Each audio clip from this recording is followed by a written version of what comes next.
बात बहुत समय पहले की है, जब बुद्ध की शरण में दीक्षा ले रहे भिक्षुओं को कुछ नियमों का पालन करना पड़ता था। जैसे किसी के घर 3 दिन से अधिक न रुकना। ये नियम बुद्ध ने यह सुनिश्चित करने के लिए बनाया था कि उनके अनुयायियों को कोई समस्या न हो।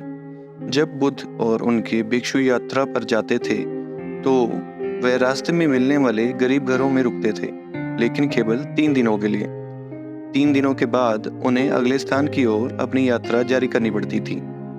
एक बार की बात है, बुद्ध और उनके शिष्य एक गांव में रहने के लिए जगह तलाश रहे थे।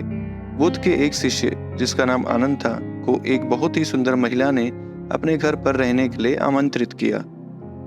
आनंद हाँ कहना चाहता था, लेकिन वह जानता था कि उसे पहले बुद्ध से पूछना होगा। क्या आपको वास्तव में ऐसे करने के लिए शिक्षक की अनुमति की आवश्यकता है? महिला ने पूछा। आनंद ने कहा, नहीं, मुझे विश्वास है बुद्ध मेरे लिए हाँ कहेंगे, लेकिन फिर भी उनसे पूछना जरूरी है। आनंद ने बुद्ध से कहा, है बुद्ध, जब मैं इस गांव में विश्राम कर रहा था, एक महिला चाहती थी कि मैं उसके घर आऊं, लेकिन वह एक ऐसी इंसान है जो ऐसे काम करती है जो अच्छे नहीं हैं, एक वेश्या है। क्या मैं उसके निमंत्रण के लिए हाँ कह सकता हूँ? आनंद ने बुद्ध से पूछा। बुद्ध प्रसन्न हुए। उन्होंने आनंद से कहा कि यदि कोई तुम्हें इतने प्यार से आमंत्रित कर रहा हो तो तुम्हें उनका निमंत्रण स्वीकार करना चाहिए और उनके घर पर आराम से रहना चाहिए। बुद्ध की यह बात दूसरे अनुयायियों को पसंद नहीं आई।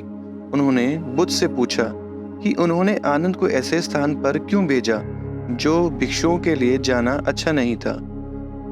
बुद्ध ने अपने अनुयायियों से प्रतीक्षा करने को कहा और कहा वह 3 दिनों में उनके प्रश्न का उत्तर देंगे। बुद्ध के इतना कहने के बाद उनके सभी अनुयायी की बोलती बंद हो गई। तब आनंद अगले 3 दिनों के लिए उस वेश्या के घर रहने चले गए। बुद्ध के अन्य शिष्य आनंद की जासूसी में लग गए और बुद्ध को उन सभी चीजों के बारे में बताने लगे जो उन्होंने देखी, लेकिन बुद्ध ने कुछ नहीं कहा और केवल दयालुता से मुस्कुराते रहे। पहले दिन वेश्या के घर से आनंद की और महिला के गाने की आवाज आई। ये बहुत नया था। एक साधु वेश्या के साथ ऐसे गाता है। छात्रों ने ये सब कुछ कहा। अगले दिन घर से खुश गायन और नृत्य की आवाजें आ रही थी। सभी अनुयायी एक साथ कह रहे थे, अब तो हमें पक्का पता चल गया है। तीसरे दिन उन्होंने सचमुच खिड़की से आनंद और उस स्त्री को एक साथ नाचते गाते देखा। सभी ने सोचा कि आनंद बहुत खुश है, लेकिन उनका मानना था कि वे भिक्षुओं के साथ अगली यात्रा पर नहीं जाएंगे। अगले दिन सभी भिक्षु चौक में एकत्रित हुए और एक दूसरे से चुपचाप बात करने लगे। आनंद के दोस्तों ने सोचा कि अब वह वापस नहीं आएगा, क्योंकि वह इतनी सुंदर स्त्री का साथ छोड़ भिक्षुओं के साथ क्या करेगा। लेकिन फिर उन सभी ने आनंद को सुंदर महिला के साथ अपनी ओर आते देखा। वह एक अत्यंत सुंदर महिला थी जो साधु जैसी दिखती थी। बुद्ध खुश थे और उसे देखकर मुस्कुरा रहे थे, जबकि बाकी सभी लोग आश्चर्यचकित थे और महिला भिक्षु और आनंद को देखकर उनके मुंह खुले हुए थे, क्योंकि वे वेश्या आनंद के साथ 3 दिन रहकर खुद सन्यासी बन गई थी। आनंद का उस वेश्या औरत पे ऐसा प्रभाव पड़ा कि सब दुनिया छोड़ के बुद्ध की शरण में आ गई, जबकि सबको ऐसा लग रहा था कि आनंद सब कुछ छोड़कर उस औरत के साथ रहेगा और उनका साथ छोड़ देगा। बुद्ध ने आनंद को देखा और मुस्कुराते हुए उसको गले लगा लिया और फिर उसके सर पर हाथ रखते हुए भिक्षुओं से कहा, अगर खुद पर भरोसा है और चरित्र बलवान है तो आपको कोई भ्रष्ट नहीं बना सकता, चरित्रहीन नहीं बना सकता।